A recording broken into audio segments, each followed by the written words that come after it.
Hace unos años en YouTube hice un vídeo muy parecido a este y he decidido hacer una actualización. Literatura juvenil para escritores, el podcast en el que buscamos respuesta a todas esas preguntas que te haces sobre el mundo editorial.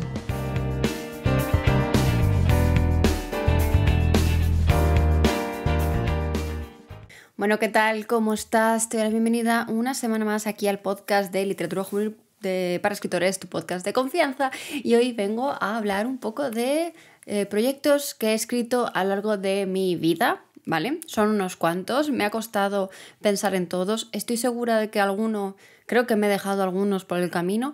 No he incluido los proyectos que he dejado a medias, pero han sido muchos, a lo mejor si me acuerdo los voy mencionando, pero antes de entrar en la cuestión de este podcast, vamos con la sección de lecturitas, y es que actualmente estoy leyendo El regreso de Carrie Soto, creo que el título es así, de Taylor Jenkins Reid. En este podcast somos súper fans de esta autora y por fin me he atrevido a leer algo más aparte de Los 7 maridos de Evelyn Hugo, así que estoy leyendo actualmente esta novela.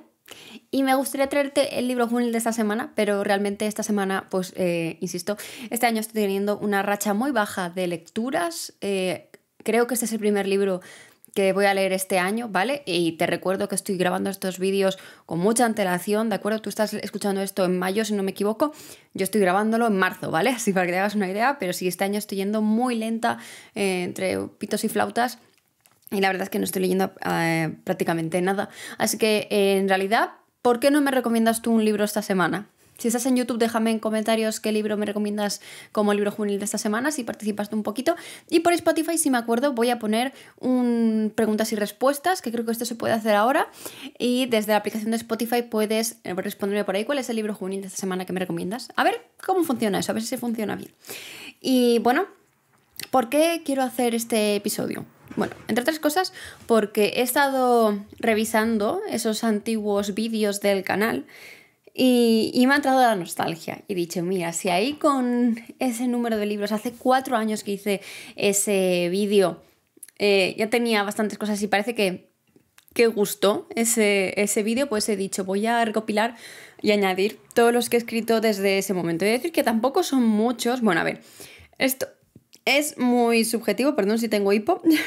Esto es muy subjetivo y es que para algunos serán muchos, para otros serán pocos. Yo creo que son bastantes. Yo estoy bastante contenta teniendo en cuenta que tuve una época de sequía de escritura bastante grande, ¿de acuerdo? Si ya viste ese vídeo hace 4 años, siento la repetición. Si no te acuerdas, pues bueno, estoy aquí para recordártelo y también un poco...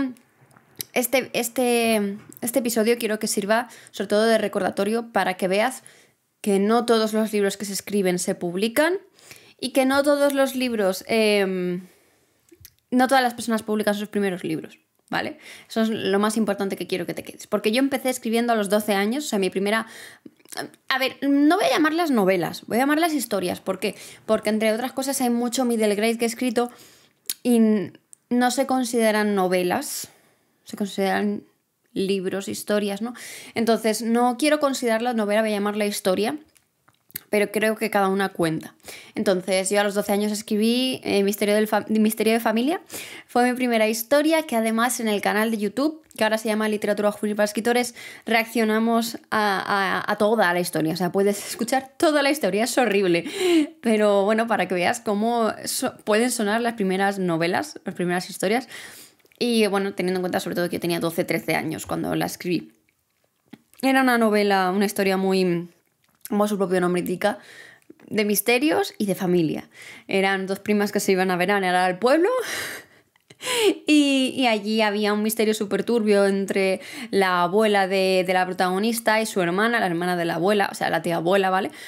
¿Por qué? Porque no sé, porque yo me he criado en mi familia con mis primas segundas porque son las nietas de mis tías abuelas, ¿no? Entonces como que en mi familia yo conozco a todas mis tías abuelas, he veraneado con ellas y no sé, me parecía como muy familiar para mí. Así que bueno, esa es la historia que escribí a los 12 años. Después, en segundo, tercero de la ESO, descubrí que había unos relatos juveniles en la provincia de Alicante, entonces escribí un relato. Y a partir de ese relato nacieron 2 historias. Mi primera biología, que se llama Alma triunfante y Retorno triunfante. Bueno, esto es de mi época taurina, esto es una joya maravillosa. Yo ahí estaba en mi época apogeo, tauromaquia a tope. Ahora, por quien no me conoce, ahora soy vegana, o sea, quiero decir, he ido al lado totalmente opuesto. Y bueno, pues iba de una chica que se enamoraba de un torero, porque para mí en esa época eso era como wow, ¿sabes? Ahora digo, ¿qué estabas pensando, Laura? Pero bueno, oye, que adolescentes, chicas, es que no puedo pedirle mucho más. Y ella se quedaba embarazada, él moría, y el segundo libro va del hijo intentando averiguar cosas de su padre. Vaya, una movida, una novela, una telenovela que flipas, ¿de acuerdo? Yo le tengo mucho cariño, mis amigas de la época lo leían y les encantaba, yo también creo que, no sé, eran mis amigas, es que no puedo decir otra cosa. Después es verdad que estuve muchos años sin escribir historias, intentando escribir, pero sí que me centré mucho más en la escritura de relatos. Escribía mucho mis sentimientos, pero lo hacía más en modo eso, cuento corto, relato corto, microcuento, como diríamos ahora. Tengo libretas repletas de pensamientos y de sentimientos y sí que empecé alguna cosa, pero ni siquiera lo recuerdo. Así que de ahí el paso fue a cuando empecé mi segunda carrera, sin acabar la primera, ¿vale? Hice un año a los 18 años, hice un año sabático después entré en otra carrera y ahí empecé a escribir Ahora lo he puesto todo en un mismo... O sea, lo puse en un mismo libro, pero nació como una trilogía. Así de rollo space opera. Se llamaban Hijos del Universo, Hermanos del Universo y Dueños del Universo. Y al final los 3 juntos se llaman Dueños del Universo. Y es verdad que en el vídeo de hace 4 años yo ahí digo que podía ser un middle grade. ¿Por qué? Porque los protagonistas tienen 12 años. Pero ahora con el paso del tiempo no estoy de acuerdo. Ahora que me he metido más en middle grade... te digo la hora del pasado que no creo que sea un middle grade. No creo que fuera un middle grade, aunque los protagonistas tuvieran esa edad. No lo veo como tal. Entonces, bueno, eran unos chavales de 12 años que descubren que son extraterrestres. Y entonces se los llevan en su nave y van viviendo aventuras por el universo, básicamente. Y la protagonista era, obviamente, la princesa. Era la heredera del planeta. O sea, de todo el planeta. Ni siquiera de un país dentro de ese planeta, no, de todo el maldito planeta. Así que, bueno... Ahí yo empecé ya, ahí tuve árboles genealógicos súper elaborados, ahí tuve un montón de cosas. Aquí también me leyó mucha más gente de mi entorno y eso me animó un poco a seguir escribiendo. Fue como mi primera incursión en escribir y tomármelo en serio, ¿no? Y la verdad es que después de eso vino la primera novela que publiqué, que es Infortunium. Escribí Infortunium, Guardiana de Almas, y después Infortunium, Salvadora de Almas, que es el segundo libro. Y este libro lo escribí por mis compañeras de la universidad. Esto era un Wattpad en la vida real. Yo escribía un capítulo, se lo mandaba a mis amigas, ellas me daban feedback, yo me motivaba, escribía otro capítulo, entonces escribí esa novela, la primera, en un mes, que tiene, creo que son 15 capítulos, y yo iba más o menos a 2 o 3 capítulos por día. No, a un capítulo cada 2 o 3 días, eso quería decir. Iba muy rápido porque tenía mucho chute de motivación, entonces no podía parar de escribir Infortunium.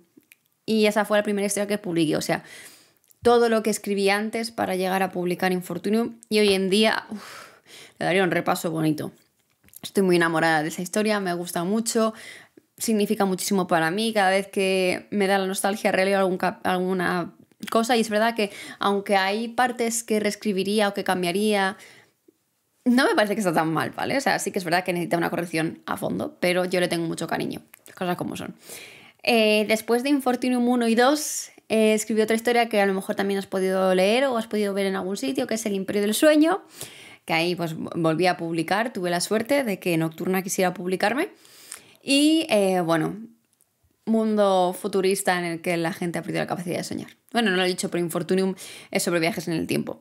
Y metí todos los viajes en el tiempo que a mí me gustaban. Es más, como curiosidad, en esa época estaba empezando el Ministerio del Tiempo, y yo no quise verla para no contaminarme, y la vi cuando escribí las 2 historias y la verdad es que estaba viciadísima. Es que yo pensé, parece que le he copiado cosas a Javier Olivares y no lo he hecho. O sea, quiero decir, no sabía ni en qué consistía.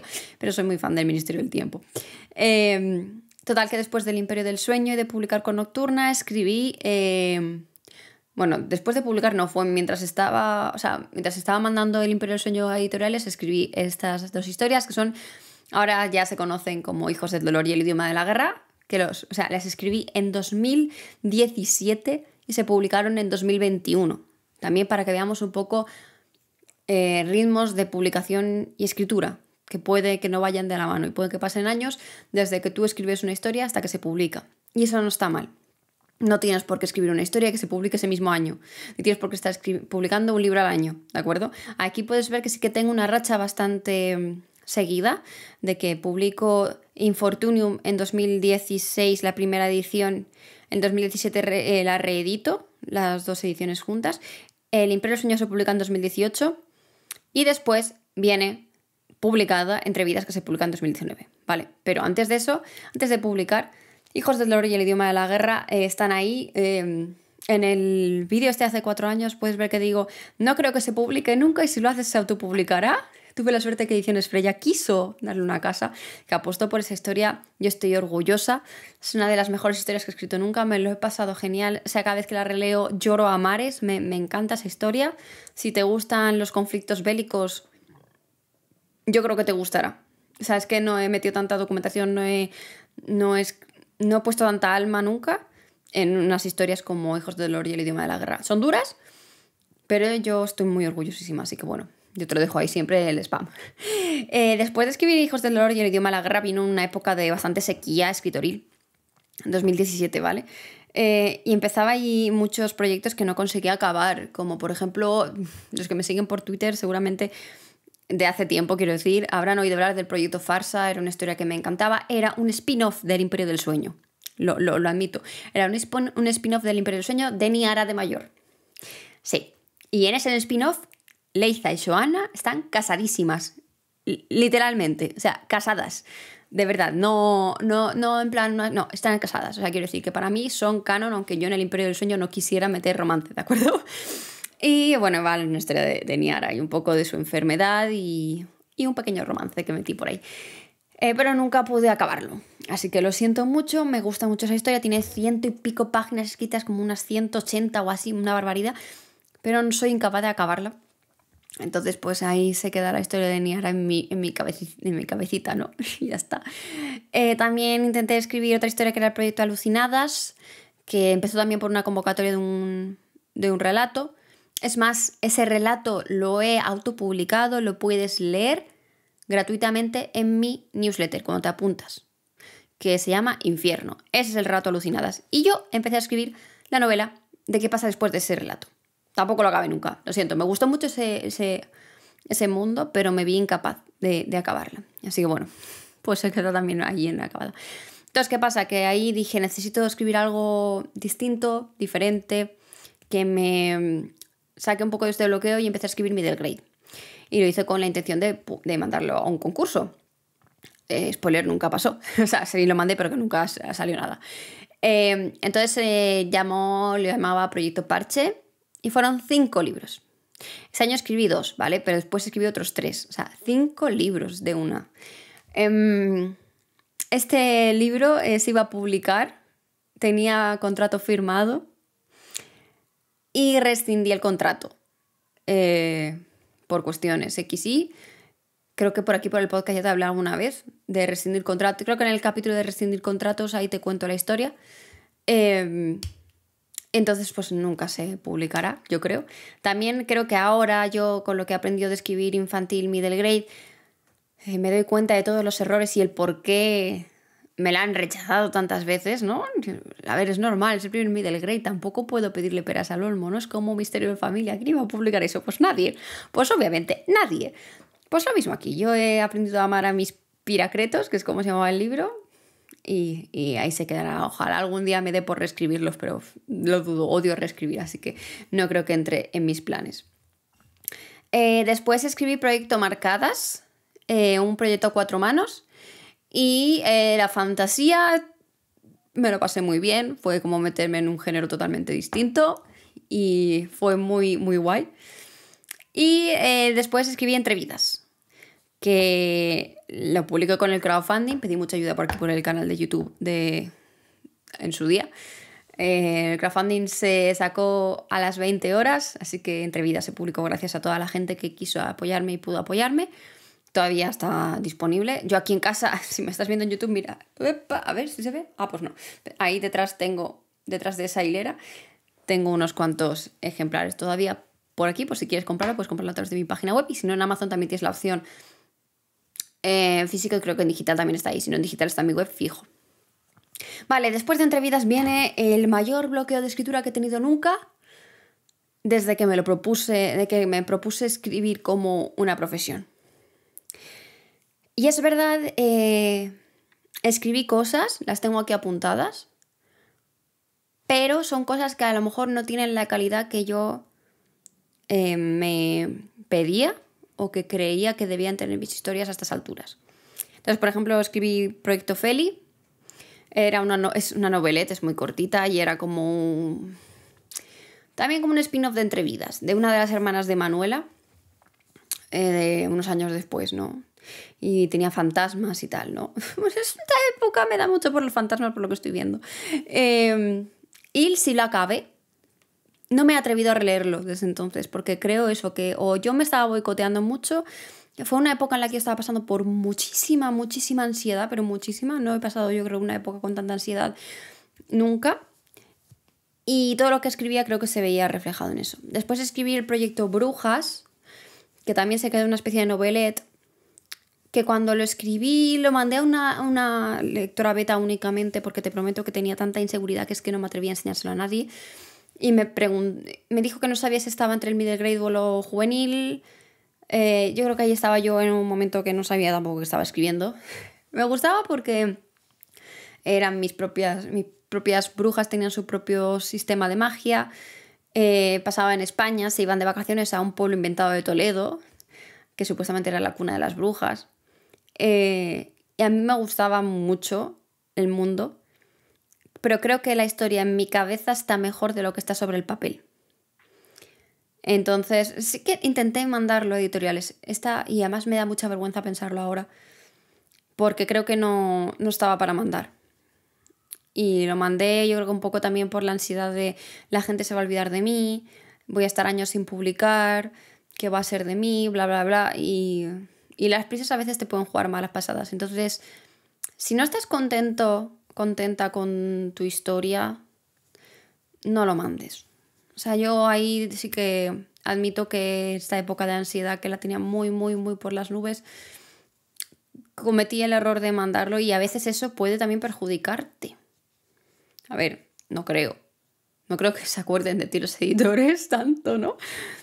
Pero sí que es verdad que me da vergüenza haber pensado en que mandé esa historia. Luego escribí, no sé si se llamaba así en redes sociales, la verdad. Es que hay muchas cosas que ni me he empeñado en buscarlo en Twitter, que es donde ponía todos los seguimientos de proyectos. Pero lo llamé Proyecto Margot, creo. Es otra novelette. Ya te digo, aquí tiré mucho a historia corta, porque no podía. No podía, con las historias largas se me hacían bola. Entonces escribí Proyecto Margot, que esta historia sí que le veo un poquito más de potencial. Esta la mandé también a editoriales. Tampoco me lo cogieron, así que tampoco tendría tanto.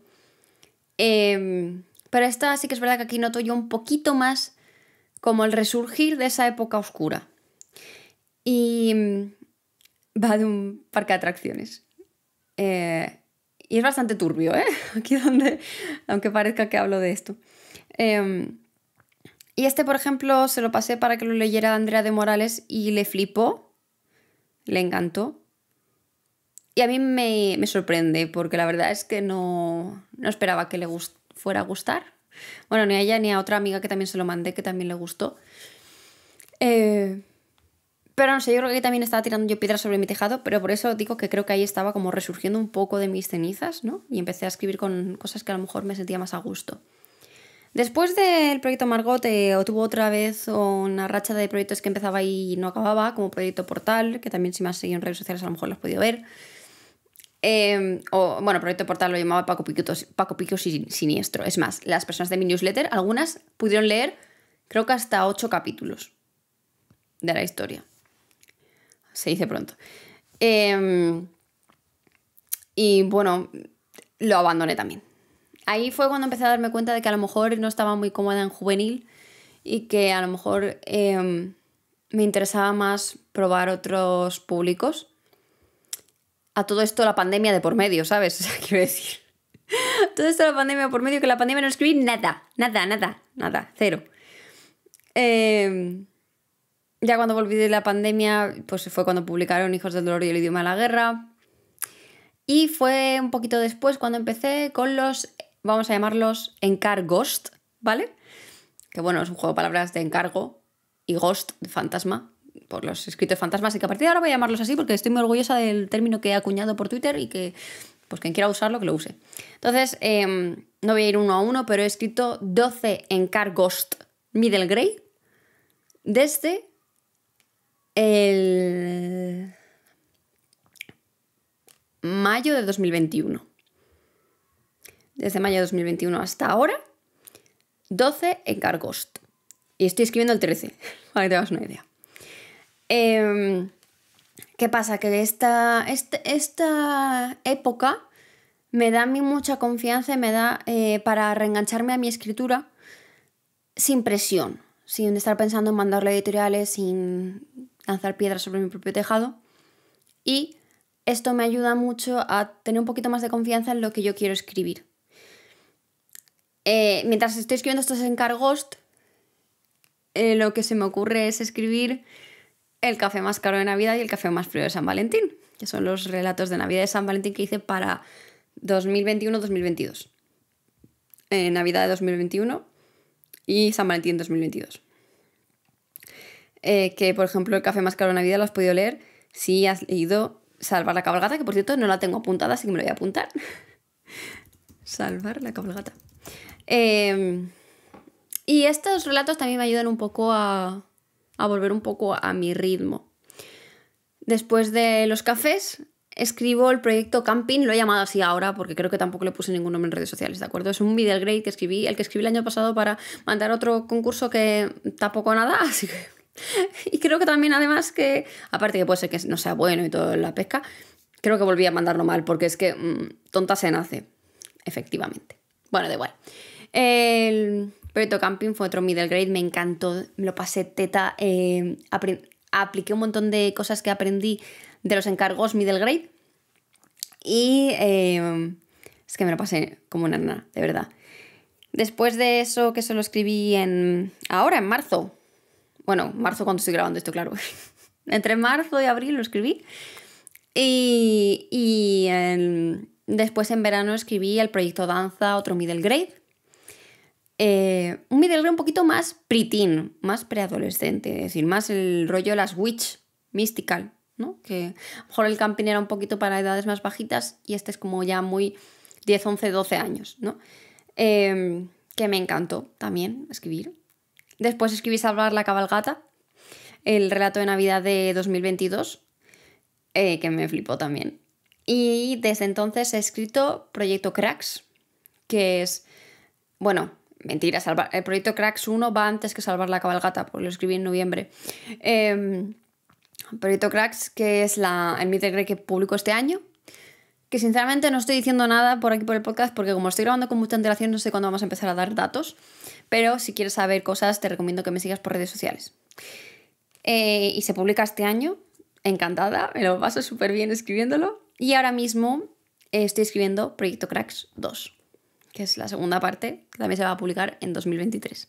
Así que estoy muy orgullosa de todas las historias y todo este trayecto, ¿vale? Que contando desde Misterio de la Familia son 1, 2, 3, 4, 5, 6, 7, 8, 9, 10, 11, 12, 13, 14, que son los de Piracretos, 15, 16, 17, 18, 19, 20, 21, 22, 23, 24, 25 y 26, sin contar los 12 encargos. ¿De acuerdo?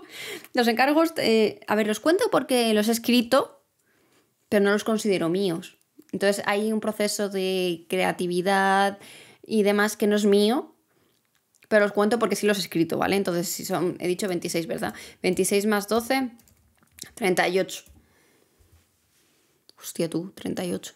Y de 38 he publicado 1 y 2, 3, 4 y 5, 6, 7, 8, 9. Estoy contando también los relatos, 9, y ahora voy a publicar 10 y 11, que son los proyectos Carax. Pues eso, esa es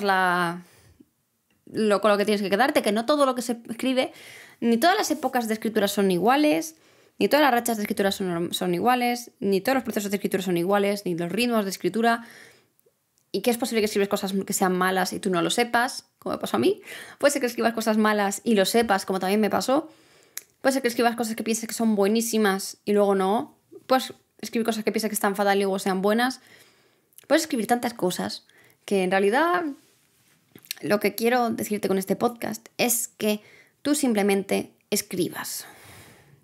Que no dejes que ese run, como ya te comenté en el episodio de el problema del escritor actual, no dejemos que esas voces futuras que todavía no han llegado, como el ansia por publicar, porque nos lean, o el miedo a que desaparecer y demás, nos bloqueen, que se acaben con nosotros, ¿vale? Y que obviamente no todo lo que escribas se va a publicar, a no ser que sea bajo contrato. Quiero decir, yo escribí Proyecto Cracks porque me lo encargaron. Si no, no lo hubiera escrito. Y sé que se va a publicar porque me lo encargaron. Si no, no sabría si se publica. Así que tú escribes la historia. Si estás con esa primera historia que te cuesta barbaridades, ánimo.